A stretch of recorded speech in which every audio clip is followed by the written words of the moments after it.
Hi everyone, thanks for tuning in. Today I'm coming to you with tips that I use every single day in being a loan signing agent. And so I just want to share those with you. So let's get right into it. A lot of people question, how do I schedule all of these appointments? How do people do 5-6 appointments in a day? And yes, it can be very difficult, but I'm going to show you how I have done it. So as you all know, I still have my full-time job, but occasionally on that very busy day of the month, the end of the month for the real estate industry, I will take the day off and I will just schedule appointments. Bam, bam, bam, bam, bam. So I looked at my calendar and I picked a day that I did that, and I wanted to outline how I scheduled those appointments. So on this day, I had an 8 a.m., a 10 a.m., a 1 p.m., a 3 p.m., 5, and 6. So with these, it's important that you know the distance that you're able to travel in your area. So for example, this 5 and 6 o'clock appointment, that was probably in the city that I live in. Probably right down the street. The city I live in is relatively small compared to a lot of the other counties or cities that are across the country. But I can get from one end of the city to the other end within 15-20 minutes. So I am able to schedule our appointment, knowing that most likely that appointment will only last about 25-35 minutes. And then I'm on to the next appointment. Now, if I'm crossing counties, then of course it's going to take me a little bit of time. So for example, this 8 to 10 a.m., that was probably crossing counties. So with those types of appointments, I like to allot at least 30 minutes to an hour, depending on how far I'm going. Therefore, if there's traffic, if there's a car accident, if I need to get gas, I'm able to do all of that in that amount of time and still make it to my next appointment on time. So as you can see, I have spaced out these appointments. Pretty good spacing in between the appointments, and surprisingly that day it went very, very smoothly. That doesn't always happen. Sometimes documents aren't to you in time. Sometimes there's a hiccup at the table. Just different things happen. But this day I remember thinking, wow, everything went so smoothly. I received my documents in time. I was able to prep those the night before. I had every single appointment except I think the 5 o'clock. And so when that happens, if you see how I've spaced out the appointments, in between these appointments, depending on how far away my home is, I am able to get back to my house, print off the documents, and run back out. So like I said, I think that one, the 5 o'clock, I did not have. But in between the 3 and the 5, I was able to get back home, print off the documents, and go. Obviously, there are times when documents are way, way late. In those situations, you have to decide whether you're going to continue with that appointment or whether you just forfeit that money. So for example, let's say the 5 o'clock did not come in after my 3 o'clock. So at 4 o'clock, I'm looking for documents, it's not there. I would typically call the signing company and let them know that because I don't have documents in time, I'm unable to fulfill that request. Most of the time they understand that. By standard, you're supposed to get the documents at least 2 hours in advance. So at that point, it wouldn't have been to me in advance, and so they know that there's a possibility that notary can't accommodate because documents are way, way late. Okay? So like I mentioned, I also have a full-time job. So on the days that I have a full-time job, I even printed off I looked at my calendar to see what those appointments look like. So for example, on this particular day, I had a 4 o'clock, I had a 5:15, a 6, and a 7:15. So like I said, chances are all of these are in my county. I can get to them relatively quickly and have no issues. I try my very, very best to be on time. I really hate being late for any of my appointments because at the end of the day, I do know that the signing companies do contact the borrowers to get them to do a brief survey. And the last thing I want them to do is to say, oh, my notary was late. Occasionally, yes, it happens. But if signing companies continuously start putting that on the survey, that this notary was late, this notary was late, this notary was late, after a while, that's going to make me look bad. So you really have to figure out what your time management is going to look like for you, for your county, for the area that you live in. Okay? So let's say you have a bunch of, let's say you had this schedule. And what I do when it comes to having all of those packets, so I have a packet for me and I have a packet for the borrower. I have 4 closings, so here I have 8 packets. What I do is on the outside of the envelope, I will write right here the borrower's last name and the time of the appointment. So for example, let's say I have a Smith closing at 4 o'clock. I'd write Smith here and 4 o'clock. So I'm going to write it on both my packet and the borrower's packet. And therefore, when I have other closings, let's say I have another, I can easily pick up these packets off of my car seat and just go ahead and, oh, this is my Smith closing at 4 o'clock, and run off into the house, lock my door, whatever. Versus going through the documents, making sure I have the packet that I need. Another thing that I do is in my notary bag, I keep a clear folder. And so there's nothing special about this folder other than the fact that it's plastic and it's clear. And inside, I keep all of my my confirmations, my signing confirmation sheets. And so I've kind of put a sticky note over top of this because it has personal information in it, but this kind of gives you the gist of what I do. So here is where it would have the borrower's name and so forth. It also, obviously the confirmation gives you important information that you need to note. For example, they want me to turn in an invoice. They want me to confirm the appointment. I highlight all the important things. I'll even add in my own writing the important things that I noticed in the packet. For example, it might not be in the confirmation page, but it is in the notary instructions that are in the packet, and it might say, oh, black ink only. So I will write on here, black ink only. And so I'm carrying this around with me in my notary bag, and it has every single upcoming closing in that order. So for example, the first one would be the one that I'm going to now.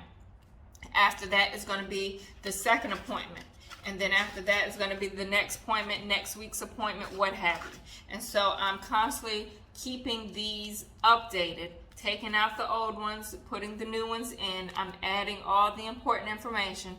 On the corner, I'll always add in my little chicken scratch, I'm sorry about that, but I'll add the date and the time. Therefore, I'm adding that information. It's going to be in the same spot each time. I'm not steady looking because each company does something different. They put the information in different spots, and so I'm constantly running around the document trying to find, okay, where is this appointment?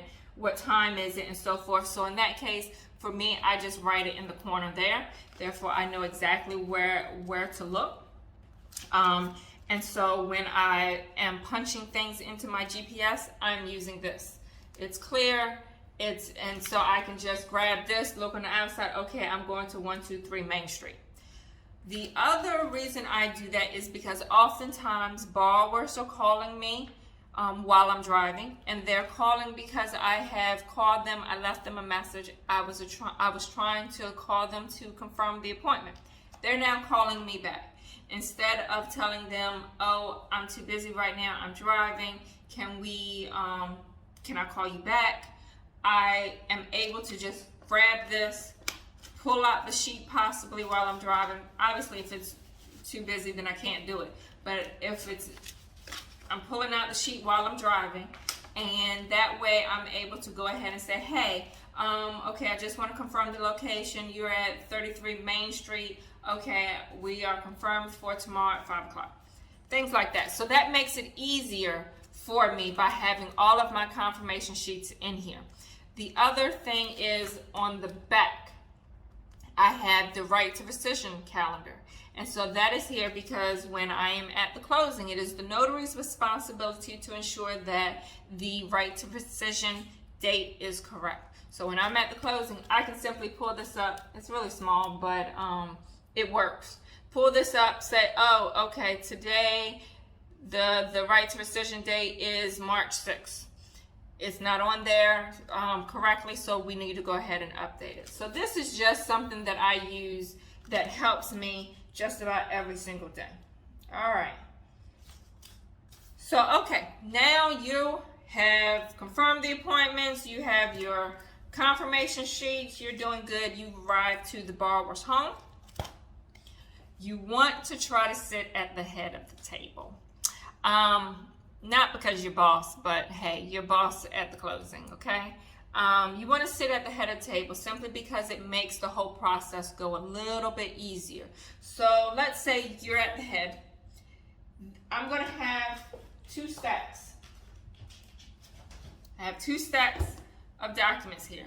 I have the borrower stack and I have my stack. I do not give the borrower their stack because they're inclined to want to look through it.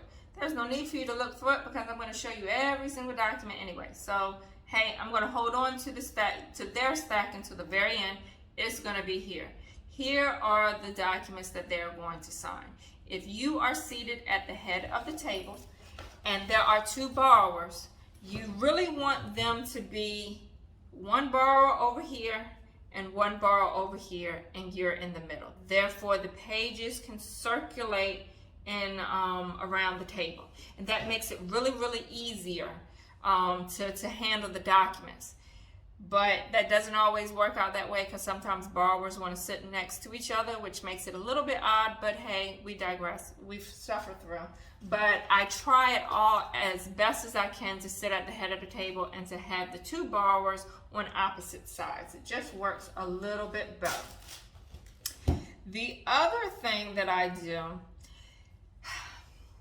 so I'm going to just confess all of my errors to you all. One day I was running my mouth at a closing and I stamped the deed of trust upside down.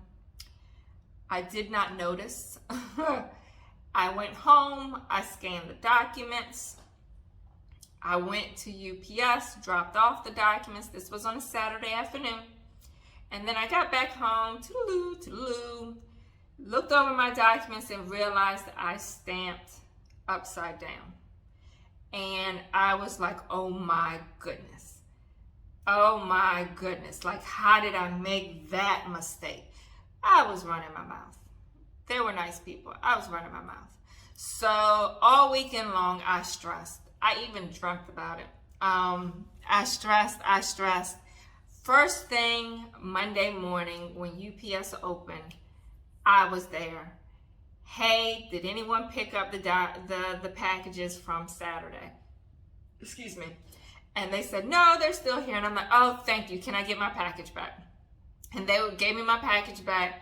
I corrected my mistake and was just so grateful. But after that, I said, okay, what did you learn from it?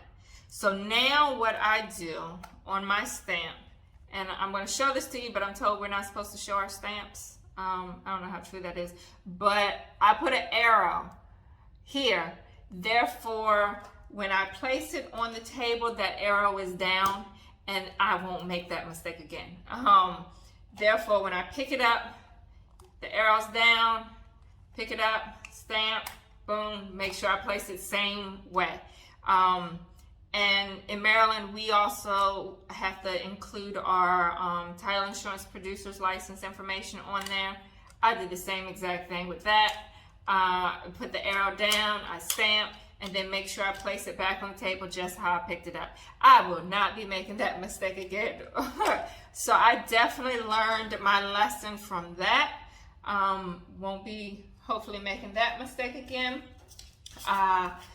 And my last tip for the night is showing you what I do with my checks.